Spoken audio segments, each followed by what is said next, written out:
초대교회의 상황을 생각해 본다면 기독교가 이렇게 놀랍게 성장한 것은 정말 기적입니다. 2025년 1월에 발표된 통계에 의하면은 세계 기독교인의 숫자가 26억 4,500만 명입니다.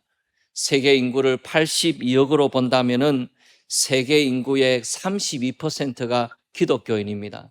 세계에서 가장 큰 종교가 된 것이죠. 그런데 예수님께서 승천하시고 난 다음에 남아있는 제자의 숫자는 500명 정도였습니다. 그 500명이 복음 전하는 것을 통해서 2000년 후에 26억이나 되는 놀라운 기독교인의 숫자로 자라고 성장한 것입니다. 그 500명이 복음을 전하는 것은 결코 녹록하지가 않았더랬습니다. 늘 그런 것은 아니지만은 박해가 있어서 때로는 생명을 잃기도 하는 그런 어려운 시절을 지나가야 했었습니다. 그리고 그 당시에는 이방 종교 중심으로 사회가 짜여 있어가지고 중요한 모임을 다 이방 신전에서 하는 거예요. 거기 가서 제사 지내고 같이 밥 먹고 그 다음에 회의를 하는 겁니다. 기독교인들이 거기 어떻게 갑니까? 기독교인이 된다는 이유만으로 중요한 모임에 참석하지 못하게 되어서 사업을 하거나 생활하는데 어려움을 겪어야 하는 것이 기독교인의 상황이었습니다. 또 배타적이고 독선적인 종교라는 비난을 듣던 때였습니다. 그런데 그 많은 비난에도 불구하고 그 많은 반대에도 불구하고 성도의 숫자가 자라고 지금과 같이 놀라운 숫자로 자라게 되었다는 것은 정말 놀라운 기적이 아닐 수 없는 것입니다. 이 초대교회의 성장을 생각하면서 그 요인들을 몇 가지를 꼽기를 하는데 어떤 분들은 이 로마의 평화가 있었던 때가 있었기 때문에 그 평화를 통하여 복음 전할 수 있지 않았겠는가? 로마의 도로 시스템이 잘 발달된 것도 그 요인이 되지 않았겠는가? 또 어떤 분들은 그리스어로 언어가 통일된 것도 중요한 요인이 아니겠는가? 그렇게 말하는 분도 계시고 마이클 그린 같은 학자들은 또 이 초대교회 성도들의 확신, 복음에 대한 그 놀라운 확신이 이런 부흥을 이루어내었다 그렇게 말하기도 합니다. 복음 때문에 삶이 변했던 성도들, 그 성도들이 모였던 새로운 공동체, 전염병이 돌거나 어려운 일이 생겼을 때 서로 목숨을 걸고 돌봐주던 그런 아름다운 공동체의 모습이 매력적이었을 것이다 그렇게 말하기도 합니다. 박해를 받아서 죽임을 당하게 됐을 때 그 평강 가운데 죽임을 당하는 그 모습도 많은 사람들에게 도전이 될 것이라고 말을 합니다. 많은 요인들이 있는데 그 요인들이 말하지 않은 것을 오늘 성경에서 우리에게 말씀해 주고 있습니다.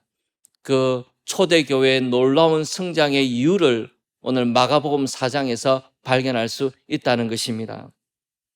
저는 오늘 교사주일을 맞이해서 이 마가복음 4장을 함께 나누기를 바랍니다. 저는 마가복음 4장이 참 좋습니다. 오늘 함께 나눌 말씀이 참 좋고 위로가 될 때가 많아요. 복음을 들고 수고하는 사람들, 복음으로 일하는 모든 사람들에게 주시는 풍성한 은혜와 위로가 이 마가복음 4장에 기록이 되어 있습니다. 오늘 그것을 함께 나누기를 바랍니다. 이 마가복음 4장에는 복음을 가지고 수고하는 사람들에게 주시는 세 가지 교훈이 기록이 되어 있습니다. 다른 복음서에는 있지 않고 이 마가복음에만 기록된 본문인데 이 본문이 우리에게 주시는 세 가지 교훈을 함께 생각해 보기를 바랍니다. 제일 첫 번째 교훈이 무엇이냐면은 여러분 26절을 한번 보시겠습니까? 또 이르시되 하나님의 나라는 사람이 씨를 땅에 뿌린과 같으니라고 했습니다. 이 하나님의 나라라는 것은 제일 핵심되는 개념이 하나님의 다스리심입니다. 어떤 사람이 복음을 통하여서 예수님을 마음에 영접하게 되고 예수님의 은혜를 경험하고 구원받게 되면은 하나님의 통치가 그 사람에게 임하게 됩니다. 하나님의 나라가 그 사람에게 임하게 되는 것이죠. 한 가정이 주님께 돌아오게 되면은 하나님의 통치가 그 가정 가운데 임하게 됩니다. 하나님의 다스리심이 그 가정 가운데 나타나게 되면서 놀라운 일들이 그 가정에 일어나게 됩니다. 한 나라가 하나님 앞에 돌아오게 되면은 그 나라에 하나님의 다스리심이 임하게 되고 하나님의 나라가 거기 임하게 됩니다. 놀라운 하나님의 역사가 나타나게 되는 것이죠. 이 하나님의 나라는 하나님이 다스리심이 나타나는 놀라운 나라를 가리킵니다. 이 땅의 역사 가운데 하나님의 나라는 점점 성장하고 확장되어져 가다가 마지막 때에 예수님께서 재림하시게 됐을 때 하나님의 나라가 완성되게 됩니다. 예수님이 재림하시게 되었을 때 하나님의 영광의 통치가 이 땅 가운데 나타나게 되었을 때 우리는 하나님의 나라의 그 풍성함에, 그 영광스러움에, 그 놀라움에 우리 모두 감탄하게 될 것입니다. 하나님의 나라는 이토록 놀라운 나라입니다. 그런데 하나님께서 하나님의 나라를 비유하실 때에 그것을 씨에 비유하셨다는 것입니다. 하나님의 나라 같은 놀라운 것을 비유로 말씀하시려면 저 히말라야에 있는 험산 줄령 같은 산맥에 비유하거나 아니면 저 높은 하늘에 하나님의 나라를 비유하면 너무나 어울릴 것 같은데 하나님의 나라를 씨에 비유하시는 것입니다. 그러면 씨라는 것이 얼마나 적습니까? 이 씨라는 것이 너무나 작고 보잘것없지 않습니까? 이 씨라는 것하고 그 씨가 나중에 자라게 될 것하고는 연결짓기가 어렵지 않습니까? 그 조그만한 씨에서 아름드리 고목이 나오기도 하고 큰 나무가 나오기도 하고 또 작은 씨에서 장미꽃이 나오기도 하고 이 작은 씨라는 것하고 그 다음에 일어날 것하고는 서로 연결짓기가 어렵다는 것입니다. 하나님의 나라가 그와 같다는 것입니다. 하나님의 나라라는 것이 처음 보기에는 참 작은 것처럼 보인다는 것입니다. 어떤 사람이 예수님을 믿기로 마음에 결단하고 하나님의 은혜 가운데 거하게 되었을 때 그것이 무슨 영향이 있습니까? 그것이 이 세상에 무슨 결과를 가져올 수 있습니까? 너무나 작은 것이지 않습니까? 그런데 한 사람이 하나님 앞에 나오기로 결단하게 되었을 때 그 결단을 통하여 하나님의 나라가 임하게 되었을 때 놀라운 결과가 그 사람에게 나타난다는 겁니다. 어떤 분이 너무너무 어렵게 살았습니다.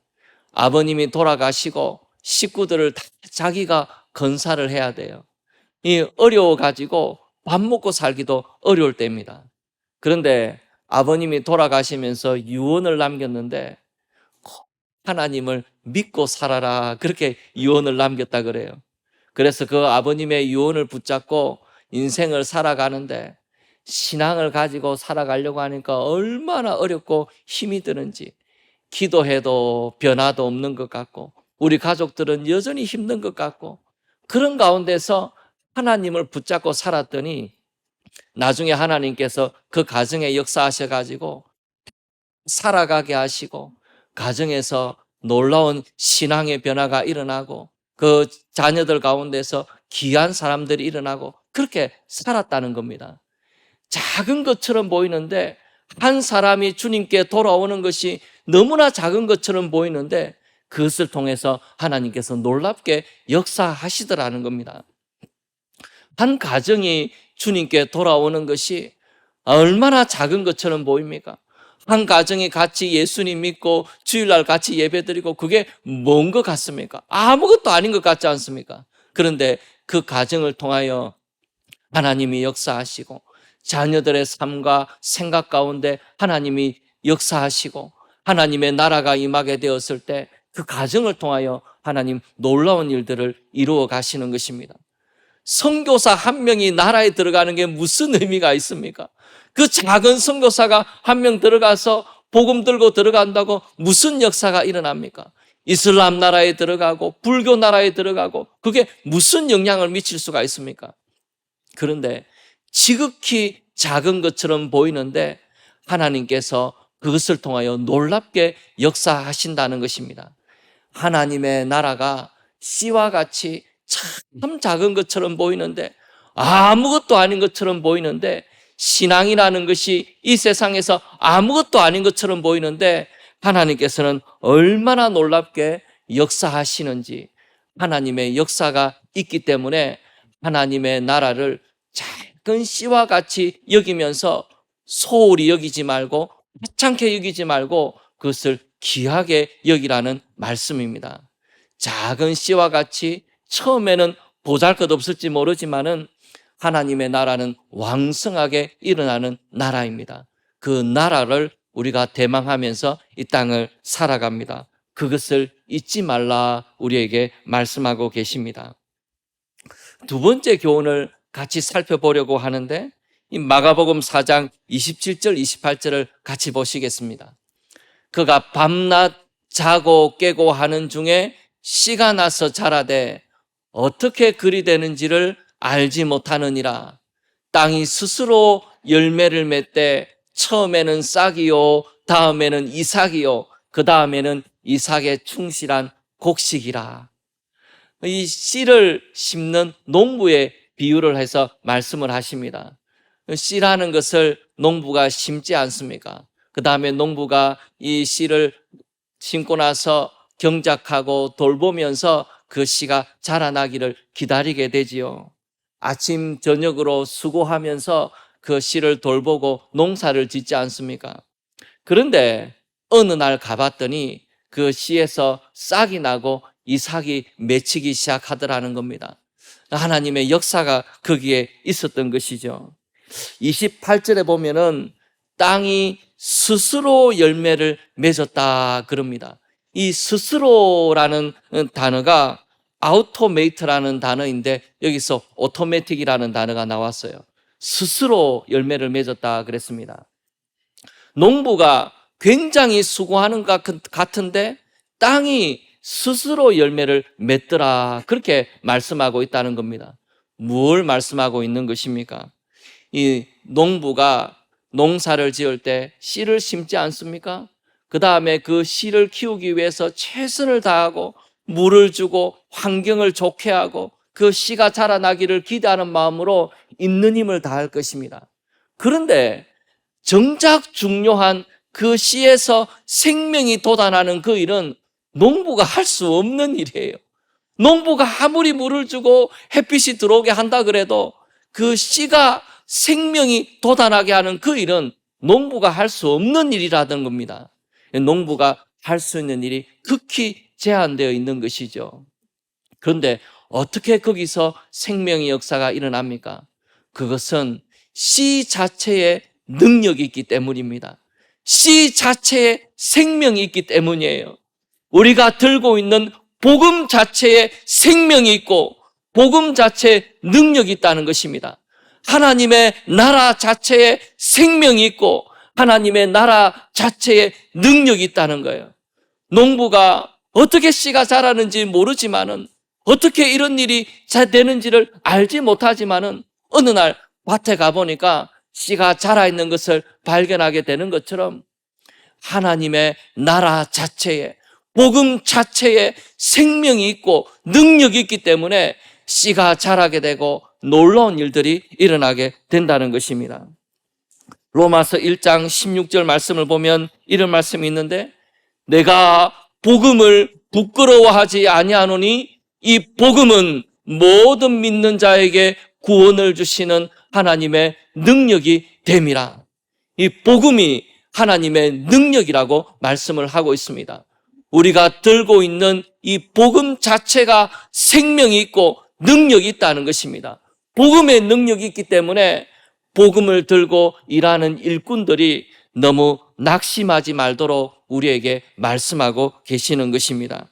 사람의 능력이 아니라 스스로 열매를 맺게 하는 복음의 능력, 씨의 능력이 있다는 것입니다. 하나님의 나라의 능력이 있다는 것입니다. 그것이 우리에게 있기 때문에 복음의 일꾼들이 낙심하지 않도록 우리에게 권면하시는 것입니다. 여러분, 선교를 갔다가 한번 생각해 보십시오. 여러분이 선교사가 한번 됐다고 생각해 보십시오. 다른 나라에 가서 다른 문화권에서 다른 언어로 말씀을 전한다고 한번 생각해 보십시오. 다른 나라에 처음 가면 선교사들이 기이하게 그 나라 말을 잘할 것 같죠? 그렇지 않습니다. 어린아이처럼 말하지 않습니까? 어린아이처럼 말하고 문화도 잘 모르는데 그 선교사가 갔다고 해서 놀라운 복음의 역사가 일어나겠습니까? 여러분 그렇게 생각하십니까? 우리나라에서 같은 문화권에서 유창한 한국말을 해도 복음이 전파되지 않는데 어린아이처럼 말하는 선교사가 가가지고 다른 문화권에서 이방인처럼 살아가고 있는 그 선교사가 복음 전한다 그래서 선교의 역사가 일어날 수 있겠습니까? 우리 생각으로는 가당치가 않는 이야기입니다. 불가능한 이야기입니다. 그런데 어떻게 26억이나 되는 엄청난 기독교인이 일어나게 되었습니까? 우리의 부족함에도 불구하고 복음 자체에 능력이 있다는 것입니다. 하나님의 나라 자체가 능력이 있다는 것이에요. 사람이 부족해도, 사람은 그것을 감당할 수 없다 하더라도 복음 자체에 능력이 있어서 하나님의 놀라운 구원의 역사가 우리에게 일어난다는 것입니다.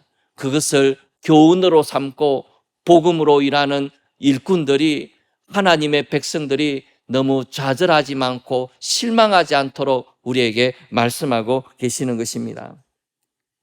세 번째, 하나님께서 우리에게 주시는 교훈이 있습니다. 이 교훈은 자라게 하시는 하나님이 계시다는 것입니다. 여러분, 씨가 땅 속에 심기지 않습니까? 심겨진 씨는 보이지도 않아요. 이 씨가 눈에 보이지도 않습니다. 살았는지 죽었는지 모르겠어요. 이 씨가 눈에 보이지 않는데, 눈에 보이지 않다 그래서 하나님의 역사가 없는 것이 아니라는 것입니다.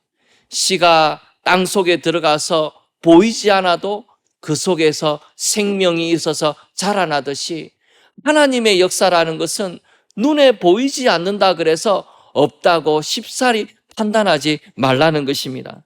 하나님의 역사, 자라게 하시는 하나님의 역사가 거기에 있다는 것입니다. 고린도전서 2장 12절에 보면은 이런 구절이 있는데, 우리가 세상의 영을 받지 아니하고 오직 하나님으로부터 온 영을 받았으니 이는 우리로 하여금 하나님께서 우리에게 은혜로 주신 것들을 알게 하려 하심이라. 이 세상의 영이 아니라 하나님으로부터 온 영이 있다는 것입니다. 세상 사람들이 깨닫지 못하는 것을 깨닫게 하고 보지 못하는 것을 보게 하는 성령의 역사가 우리에게 있다는 것입니다. 이 성령의 역사가 자라게 하시는 하나님의 역사입니다. 이 역사가 있기 때문에 눈에 보이지 않는다 그래서 당장 밭에 나갔을 때 싹이 올라오지 않는다 그래서 낙심하지 말고 절망하지 말라고 말씀하고 계십니다. 가정의 복음화도 마찬가지예요. 여러분, 세상에 많은 선교지가 있지만은 가장 복음 전하기 어려운 곳이 어디입니까? 우리의 가정입니다. 아내에게 복음 전하는 것이 제일 어렵고 남편에게 복음 전하는 것이 제일 어렵습니다. 그러면 자녀에게 복음 전하는 것이 쉽던가요? 늘 같이 살아가는 자녀지만은 자녀에게 복음 전하는 것이 얼마나 어려운 일인지 몰라요. 자녀를 보고 있으면은 하루에도 몇 번씩 숨이 막히지 않습니까? 좀 믿음이 들어가면 좋겠는데, 좀 믿음을 따라서 열심히 살면 좋겠는데, 어찌 이렇게 말은 안 듣고 믿음에 대해서는 더딘지 자녀들을 보면은 답답하기 그지없고, 어찌 이리 하나님의 은혜 역사를 모르고 살아가는지 얼마나 답답한지 몰라요. 부모로서 참 자괴감을 느낄 때도 있고, 너무나 답답하고 한심한 생각이 들 때도 있고, 내가 뭐 하고 있나 그런 마음이 들 때도 있지 않습니까? 그런데 어떻습니까? 낙심하지 말라고 말씀하고 계십니다. 자라게 하시는 하나님이 거기 계시다는 것입니다. 눈에 보이지 않는 것처럼 보여도, 아무 일도 일어나지 않는 것처럼 보여도 역사하시는 하나님이 거기 계시다는 것입니다. 제가 아무것도 하지 않아도 된다 그 말씀 드리는 게 아니에요. 기도도 해야 되고 전도도 해야 되고 아이들 설득해서 예배 자리로 데려와야 되고 있는 힘을 다해야 되지 않습니까? 있는 힘을 다 하지만은, 내가 노력하지만은 농부가 할 수 있는 일이 제한되어 있듯이 하나님이 자라게 하시더라는 것입니다.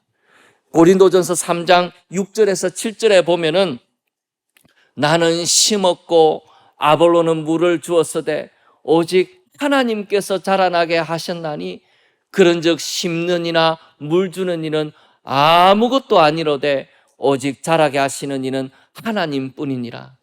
심는 이나 물 주는 이는 아무것도 아니라 그랬습니다. 오직 하나님께서 자라게 하십니다. 자라게 하시는 하나님의 역사가 우리에게 있으니까 가정의 복음화가 더디게 진행되는 것 같아도 부모님께 복음 전하는 것이 참 시간이 오래 걸리는 것 같아도 낙심하지 말고 절망하지 말고 자라게 하시는 하나님을 기대하라는 것입니다. 교회에서 교사로 섬기는 일이 얼마나 어려운지 몰라요. 오늘 교사 주일이지만 정말 교사분들이 수고하고 헌신하고 계십니다. 우리 아이들이 반응을 해주질 않아요. 교사들 수고한다고 알아주지도 않습니다. 부모님이나 조금 알아줄까, 우리 자녀들은 그렇게 알아주지도 않아요. 반응 없는 곳에, 메아리가 아무것도 들리지 않는 그런 곳에서 이 교사로 사역한다는 게 얼마나 어려운 일인지 모릅니다. 내가 자질이 부족한 게 아니겠나? 내가 빨리 교사를 그만두는 것이 교회 학교에 도움을 주는 것이 아니겠는가? 나 때문에 복음의 진보가 안 일어나는 거 아니겠는가? 그런 생각을 하루에도 몇 번씩 하실지도 몰라요. 1년에 몇 번씩 그런 좌절감을 느낄지도 모릅니다. 복음으로 사역하다 보면은 그런 좌절감을 자주 느낄 때가 있죠. 내가 뭐 하고 있나? 내가 능력이 없어서 이런 것이 아니겠는가? 그런 생각이 들 때가 얼마나 많은지 몰라요. 그런데 하나님이 말씀하십니다. 농부가 씨를 뿌리지만 그 씨에서 생명이 있는 것처럼 자라게 하시는 것도 하나님이시라는 겁니다. 너무 좌절하지 말고 실망하지 말고 자라게 하시는 하나님을 기다리고 바라볼 줄 아는 것, 그것이 믿음이라고 말씀을 하십니다. 우리 자신을 봐도 그렇지 않습니까? 여러분은 어떤지 모르겠지만은 저는 사실 저 자신이 참 답답합니다. 예수님 믿었는데 이렇게 삶의 변화가 더딘가 생각하면은 참 답답해요. 이 예수님을 이만큼 믿었으면은 신학 공부를 그만큼 했으면은 좀 삶이 많이 달라져야 될 것 같은데 왜 이렇게 믿음의 진보가 더딘가? 제가 저 자신을 봐도 진짜 답답합니다. 우리가 우리 자신을 볼 때도 여러분 그렇지 않습니까? 내가 예수님 믿은 지가 얼마나 됐는데 그렇다고 해서 내가 노는 건 아니고 그래도 말씀 보려고 노력하고 기도하려고 하고 봉사하려고 하고 하나님 섬기려고 애를 쓰는데 어찌 이리 내 신앙이 이렇게 자라질 않는가 생각하고 보면은 얼마나 답답한지 하나님께 죄송한지 그런 마음이 들 때가 우리가 한두 번이 아니죠. 그런데 그렇더라도 낙심하지 말라 하나님 말씀하십니다. 자라게 하시는 하나님이 있다는 겁니다. 고민하고 갈등하고 번민하는데 어렵더라도 견디는데 시간이 지나고 보면은 어느덧 자라 있는 것을 발견하게 되기 때문입니다. 오늘 본문에서 참 핵심이 되는 것은 뭐냐면은 놀라는 거예요. 농부가 놀라는 겁니다. 내가 씨를 뿌려놓고 그냥 밤낮으로 내 할 일을 했을 뿐인데 이 씨가 도대체 생명이 있는가 없는가 의심하는 마음으로 그걸 바라봤지만은 그런 때가 이르게 되니까 어느 날 그 흙을 뚫고 싹이 올라오고 이삭이 맺히는 일이 일어나더라는 겁니다. 놀라운 일이 일어나더라는 거예요. 우리가 여러 가지 일들로 힘들고 어려운 시대를 살아가지 않습니까? 복음을 전하기 어려운 시대를 살아가고 냉소적인 시대를 살아가고 경건의 모양은 있지만은 경건의 능력은 없는 그런 시대를 우리가 살아가고 있지 않습니까? 너무나 많은 장애물 가운데 우리가 이 땅을 살아간다는 것입니다. 그러나 그 많은 장애물이 있다 하더라도 500명이 26억이 된 것처럼 하나님의 복음에는 놀라운 생명이 있고 자라게 하시는 하나님의 역사가 우리에게 있다는 것입니다. 더디게 보일지 모르지만 어느 날 깜짝 놀라게 될 일이 우리의 인생 가운데 있다는 것입니다. 그러니 낙심하지 말고 좌절하지 말고 농부와 같이 부지런하게 성실하게 하나님의 일에 힘쓰게 됐을 때 놀라운 열매를 거두게 하시는 하나님이 있을 줄 믿습니다. 그 믿음 가운데 소망을 가지고 성실함으로 이 땅을 살아가는 우리 모두가 되기를 소원합니다. 우리 주신 말씀 생각하면서 찬송가 496장입니다. 우리 새벽부터 우리 496장 우리 같이 한번 찬송 들으시겠습니다.